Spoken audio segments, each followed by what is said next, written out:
శంకర్ గారు, గూడ పవన్ గారు ఈరోజు ఢిల్లీలో అవార్డు తీసుకుంటున్నారు.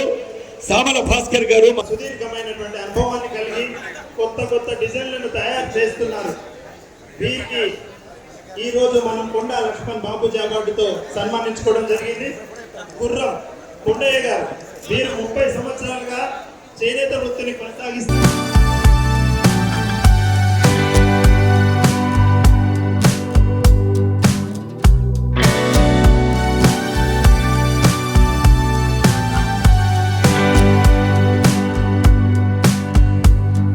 చేనేత కళాకారులకి ఒక గుర్తింపుని, ఒక గౌరవాన్ని కలిగినటువంటి వాళ్ళని మట్టిలో మాణిక్యాల్ని వెలికి తీసి వాళ్ళ నైపుణ్యాలకి ప్రభుత్వం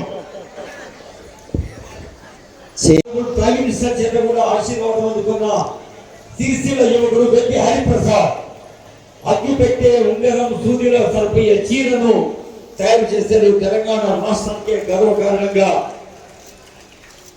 వీరు టెక్నిక్ కొండా లక్ష్మణ్ బాబుజీ ప్రదర్శనలో ఇదివరకు అవార్డు అందుకున్న హరిప్రసాద్ తర్వాత